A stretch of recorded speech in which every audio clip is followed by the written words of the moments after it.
Assalamualaikum warahmatullahi wabarakatuh. Perkenalkan, nama saya Muhammad Ramadan dari kelas 12 IPS 4. Saya ingin mengerjakan tugas PPKN Bu Sofi. Pelanggaran HAM adalah setiap perbuatan seseorang atau sekelompok orang termasuk aparat negara, baik disengaja atau kelalaian yang secara hukum mengurangi, menghalangi, membatasi, dan mencabut HAM seseorang atau kelompok orang yang dijamin oleh undang-undang ini, dan tidak didapatkan atau dikhawatirkan tidak akan memperoleh penyelesaian hukum yang adil dan benar berdasarkan mekanisme hukum yang berlaku. Indonesia for 32 years, students from major universities throughout the archipelago organized massive rallies calling for fresh elections and effective measures to combat the crisis. This was only the latest incidence of Indonesia's student rising to voice the aspirations of the people and being beaten down for their trouble.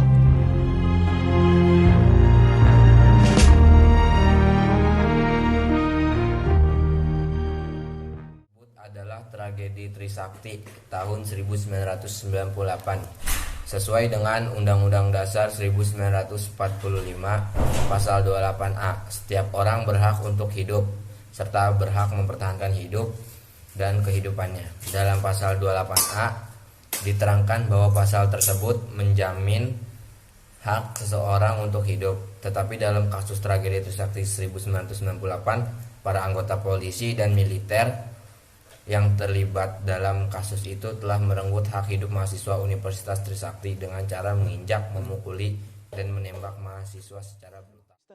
Siapa sebenarnya otak di balik pembunuhan Munir? Kami ajak Anda untuk melihat kembali kronologi kasus Munir ini. Ya, seperti kita ketahui bahwa semasa hidup Munir dikenal sebagai aktivis yang kerap membela nasib rakyat kecil. Ia merupakan pendiri LSM Kontras yang sering bersikap proaktif untuk mengusut dugaan pelanggaran HAM berat yang terjadi di Indonesia. Namun, pada tanggal 7 September 2004 yang lalu menjadi awal perjalanan kasus tersebut tentang pembunuhan terhadap Munir. Setidaknya melanggar dua instrumen hukum yang diatur di Indonesia tentang hak hidup. Undang-Undang Dasar 1945 Pasal 28A ayat 11. Setiap orang berhak untuk hidup serta berhak mempertahankan hidup dan kehidupannya. Instrumen hukum kedua yang dilanggar adalah Undang-Undang nomor 39 tahun 1999 tentang hak asasi manusia. Tepatnya pasal 9 ayat 1 yang berbunyi setiap orang berhak untuk hidup, mempertahankan hidup dan meningkatkan taraf kehidupannya. Namun di desa inilah Marsina, sosok tokoh perjuangan para buruh, dilahirkan 10 April 1969. Marsina lahir dari keluarga sederhana pasangan Samini dan Mastin. Sejak umur 2 tahun, Marsina telah ditinggal ibunya. Sementara sang ayah memilih menikah lagi.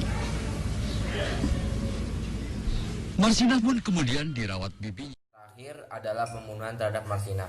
Di dalam kasus ini merupakan HAM berat karena terdapat unsur yang memunculkan pelanggaran HAM berat, yakni pasal 9 Undang-Undang nomor 26 tahun 2000, unsur kejahatan manusia dan juga mengandung unsur pelanggaran hak asasi manusia.